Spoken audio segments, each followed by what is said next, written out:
Welcome back to the channel, everyone. It's mock draft day yet again. Finally, my first one during the season. If you missed my initial mock draft, you can go watch it. It's in correlation with my 2023 deep dive series where I went over and ranked every single team in the NFL. And boy, are some of those rankings looking good. And boy, are some of those rankings looking absolutely terrible. But please hit the like and leave a comment in the comment section below. Really helps out with the algorithms. And subscribe if you haven't already, because we're going to be doing this kind of stuff all year round with some different types of videos coming up throughout the season as well. Full disclosure, right out the gate here, we are using the most up-to-date draft order, which does include the Monday night game. So you'll see the Giants picking closer to the top 10, and the 49ers, because they're the only 3-0 team in the NFL, picking last. Another thing here, I'm basing this off of if the college football season ended today, which means Shedeur Sanders is not coming out. Sorry, but if it were to end today, he's not coming out, because why would he come out when he's at best quarterback 2, when next year he'd pretty much be locked in as not only quarterback 1, but player number 1 and go first overall? I just don't think at this point in time he's going to beat out Caleb Williams, who, yeah, the hype train kind of got lost because of the Colorado aura that's been happening with Deion Sanders. But Caleb Williams has come out, 3 blowout victories, almost 900 yards passing, a 4-touchdown game, a 5-touchdown game, a 3-touchdown game. They've scored at least 50-something points in all 3 of their games at USC so far. This is his draft. This is like the Trevor Lawrence draft from before, 2 years before. This is his draft. He's going number 1. It's just a matter of who's going number 1. Now, I've also looked at the current draft order as the Denver Broncos being the number 1 pick in the draft, and I went to overthecap.com. I was looking at ways that they could get out of Russell Wilson's contract. They can't do it, and they need to clear up tens of millions of dollars in cap space even to get under the cap to make any type of free agency moves next year as well. So Russell Wilson's the quarterback there for the time being. So how they get out of that number 1 spot, if they end up picking that number 1 spot, I think they're the perfect team to move out. And there's going to be teams specifically within striking distance that could make an impact in that. And I'm also looking at, is Kyler Murray staying with Arizona? As it would stand right now, it does look like that would be the case, unless they're looking at Drake May, unless they're looking to just give up 2 first-round picks to move up to number 1, which they would have to do here. And I just don't think that would be smart of them. I don't think Kyler Murray's that bad of a quarterback. I think a lot of people who look at Kyler Murray, play by play and assess what he has really done in his career, they see that he's still a good quarterback. He just needs some, maybe more weapons. I think maybe instead you look to maybe improve the defense in this draft and then get some veteran players to play alongside of him moving forward at the wide receiver position. Getting great running back play right now at James Conner. If he can stay healthy, you got a good little running game there. What else is there? I think that's it. I think that's all the preview I need to give you. We're going 8x8. So four whole screens, and you guys can navigate through that with the chapters below. But let's get to it, and I want to hear in the comment section what you think of what I did with your team, or if there's any spicy picks. So let's get to it. So we're going 8x8, and this is what I mean when we're looking at how the Broncos just can't get out of Russell Wilson's contract. They need to clear up cap space. They're in that really bad situation right now. So it opens up for a team like Minnesota to trade up to number 1 and for Denver to trade back. Now, will Denver end up being the number 1 pick in the draft? I doubt it. But we're using the current draft order as it stands right now, as of after the Thursday night game. So Caleb Williams gets to go right to Minnesota. And they have everything really figured out in Minnesota.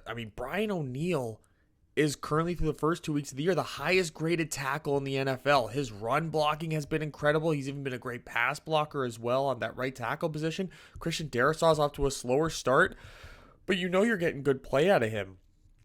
In the long term, it's just, getting back into the season. It's just early in the year, you're looking for that long term. Christian Darrisaw is one of the best in the business. They got Justin Jefferson. They got Jordan Addison. They have TJ Hawkinson. Maybe they just traded for Cam Akers. So they got Cam Akers and Alexander Madison in the backfield. Hopefully, maybe they keep those guys long-term as a two-headed monster. So what's really your deficiencies here? It's probably on the defense, and no one really that's a rookie, I think, is going to fix that defense at the speed in which you need it fixed. So why not let Kirk Cousins go?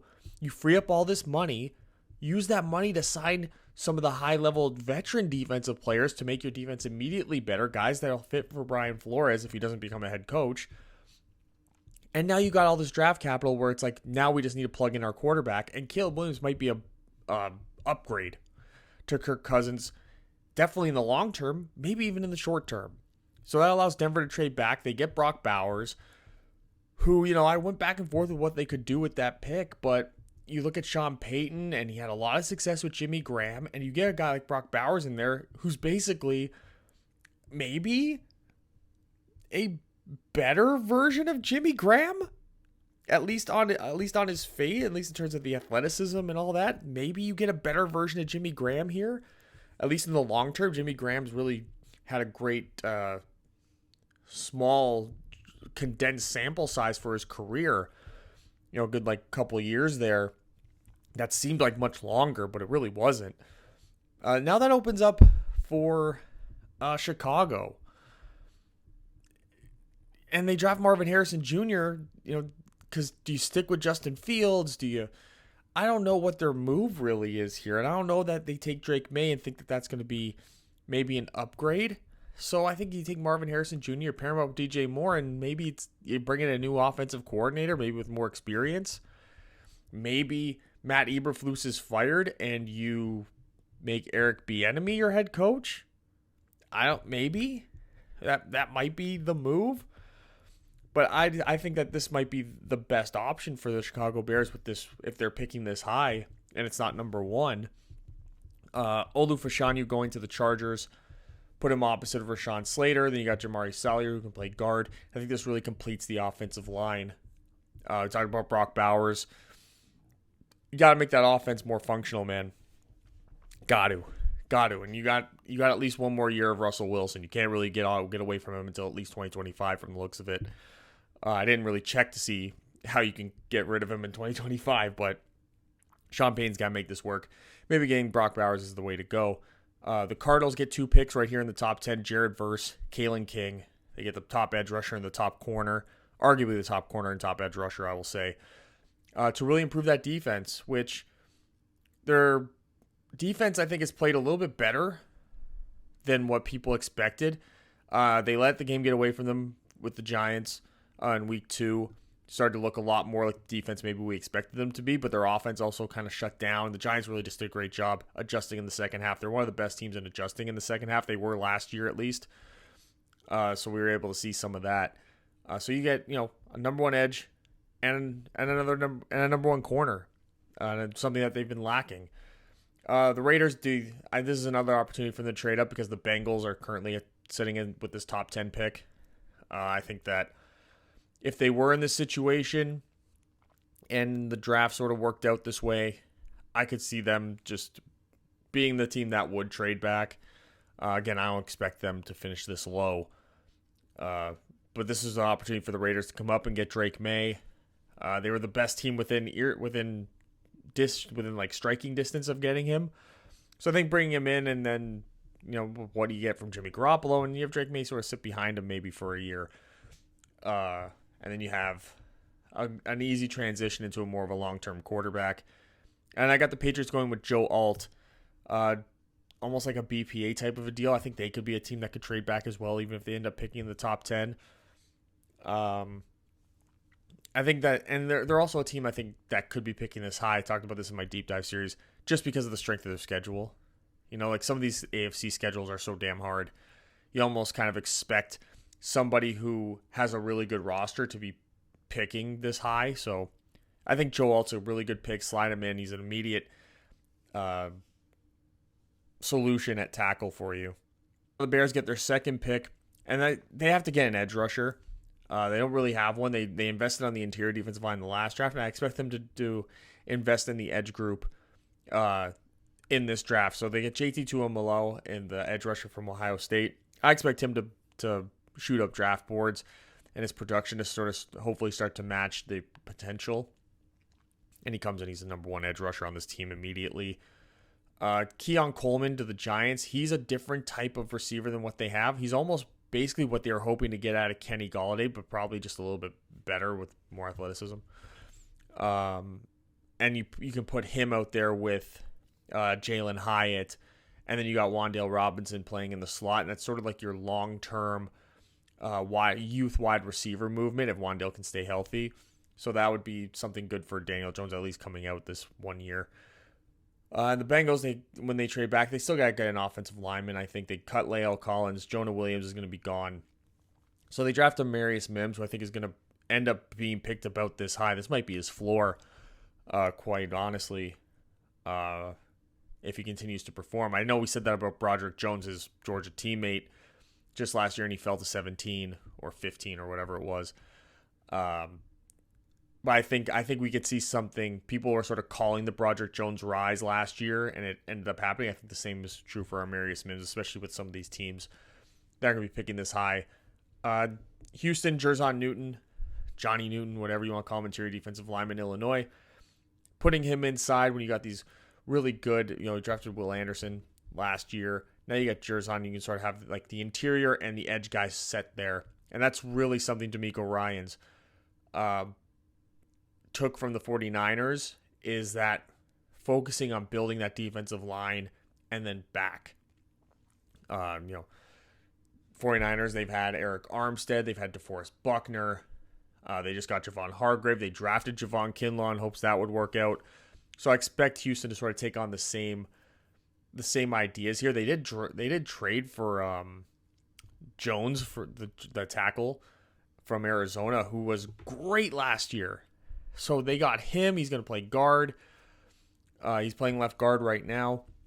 So they're in a situation where maybe the offensive line is not that big of a need for them.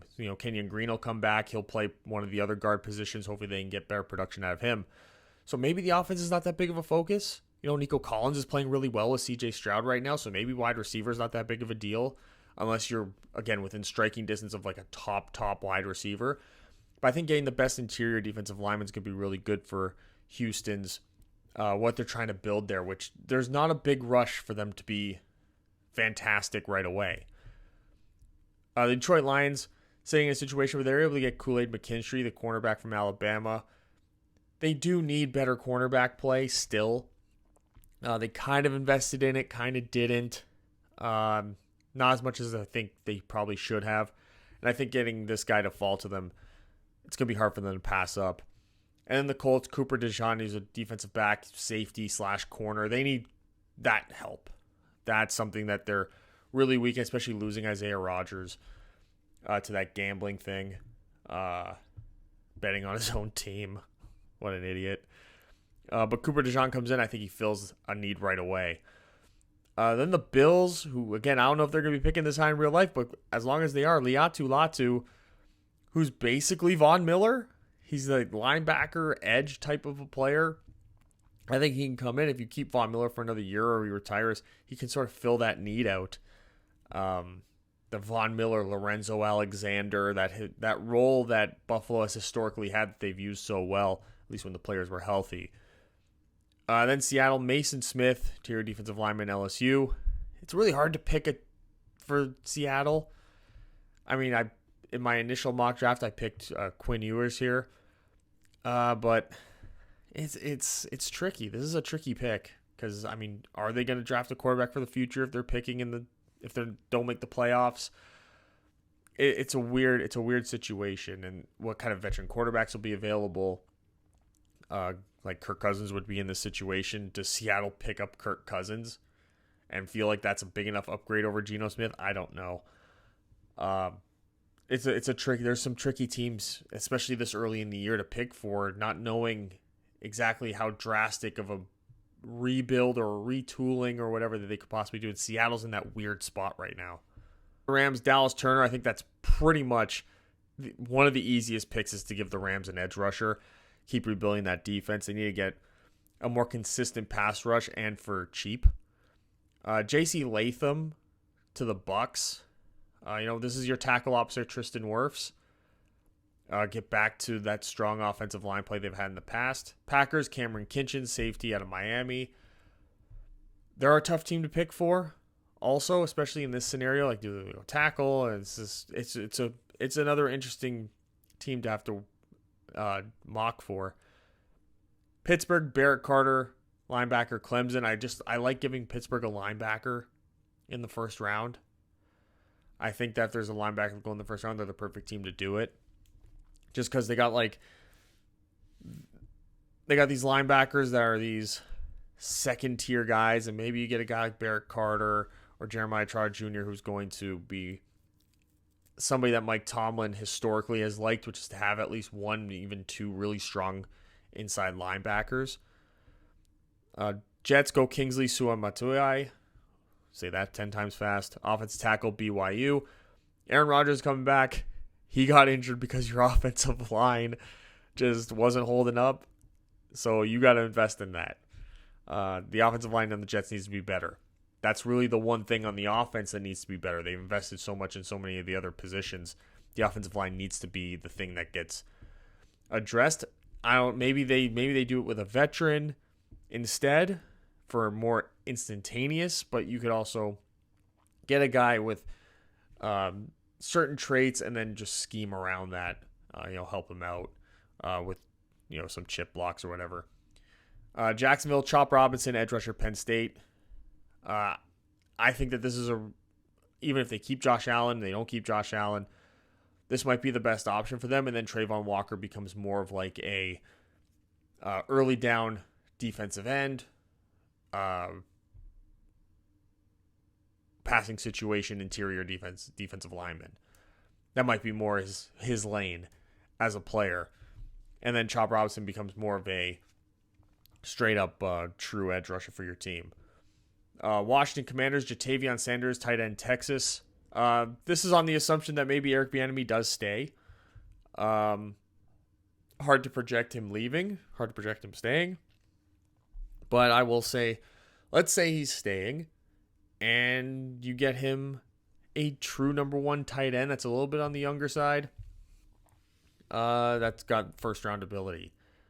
Then the Eagles, Emeka Egbuka, wide receiver, Ohio State. They only kept 4 wide receivers on the initial 53-man roster. So I think adding somebody with top-level talent, maybe drafting a year ahead of your needs as you're trying to navigate the salary cap and, maybe let some of that wide receiver 3, wide receiver 4 on your roster go, but then you got a high-end guy who can come in. And even if you do pick up an injury, you don't really lose a whole lot. The Eagles have been really good at doing that. I think they've done a good enough job with the offensive line and the defensive line and then even in the secondary with Keely Ringo, Eli Ricks, they signed Isaiah Rodgers. People forget about that. So I think they've really got long-term depth at all these key spots on their roster. And I think moving on, adding some of that depth to the wide receiver room could be really helpful in the long term. Then you got the Kansas City Chiefs, Leonard Taylor, interior defensive line, Miami. Based on how this draft is falling, it almost has to be an interior guy. You don't know if you're keeping Chris Jones or not.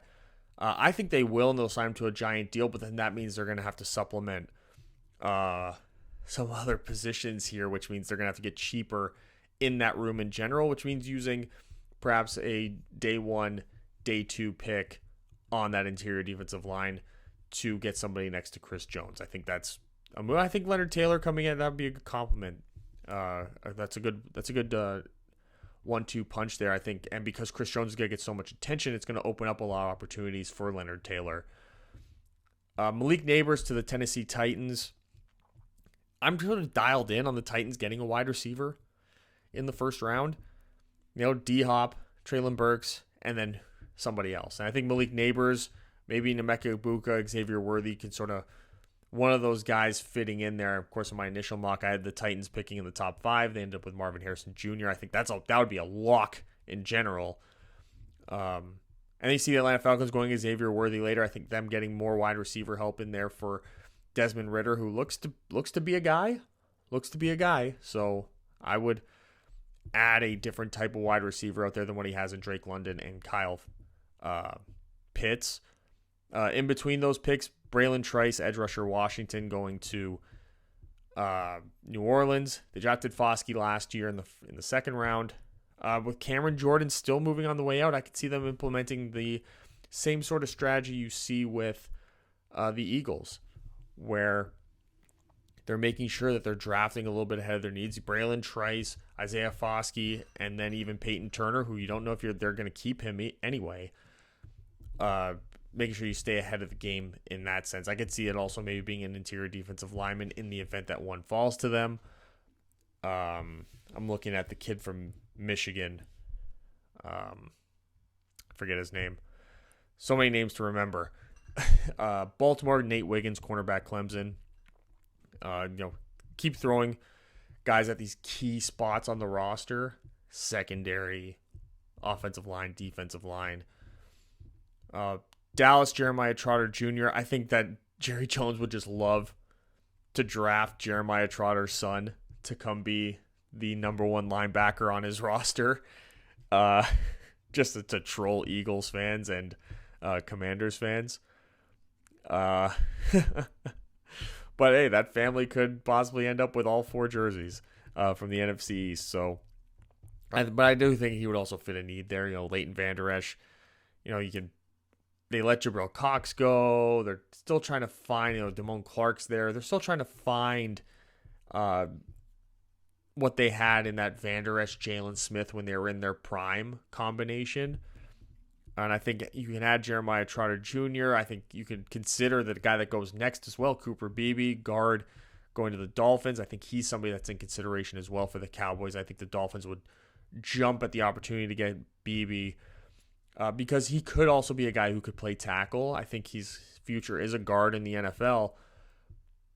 But him going to the Dolphins are in that situation where outside of Teron Armstead and I'd say Connor Williams at center, they're just trying to put the best 5 guys on the field. So there'd be 3 spots there for Robert Hunt, Cooper Beebe, and then one other person to fill. And you just put Beebe and Hunt in the spots that they're the best at, which could be the 2 guard positions. And then you're just worried about the 1 tackle spot, which is still a big concern, but you could solve that issue. Maybe getting like a veteran, like that middle of the pack veteran, who can come in and just be somebody serviceable to help really complete that offense for you. And then 49ers, I took Kalen Bullock, safety USC. I really like some of his highlights of his ability to cover a lot of space, getting from one hash to the other, one hash to the other, opposite numbers and all that. He closes space really well. I think that will open up another USC safety that they have who had a breakout year last year, Tulona Hufanga, to play maybe a little bit more freely, maybe towards the line of scrimmage, underneath routes and all that, and let Kalen Bullock play in like those cover 3, that single high middle safety. But I also think that he does provide the ability to play close to the line as well. I've seen some highlights where he's done really well, 15 yards and under in terms of picking up coverages, jumping routes, making tackles. So I think that you can have a good group back there between those 2 guys, and even if you keep Tayshaun Gibson as well, who's great against the run in particular, you can get like a good group of 3 there where all 3 of these guys can play pretty much anywhere. I think that they'll make things much harder for opposing offenses. And again, keep driving this team forward with Shanahan and John Lynch getting extensions. There's a way that this 49ers team runs their organization and how they set themselves up to be successful. And it's play strong defense and then efficient offense. So this just keeps strengthening the defense.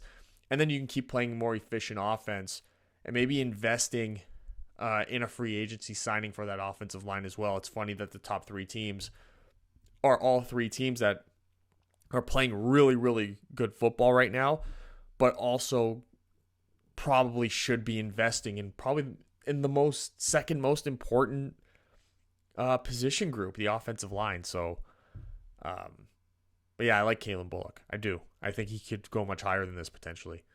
And there it is, 2023 mock draft going into the 3rd week of the season, kind of in the middle of the 3rd week of the season, if you count Thursday night game. I want to hear what you think in the comment section below about what I did with your team. And in the event that Denver is the number 1 team, they can't get out of Russell Wilson's contract, Who do you think should trade up to the number 1 pick? Did I get it right by making it Minnesota? I think the justification for Minnesota doing it makes a lot of sense. You let me know. And I will see you guys with the next video next time. There's a playlist for my deep dive series and then another video you might like. Thank you. See you guys next time. Bye.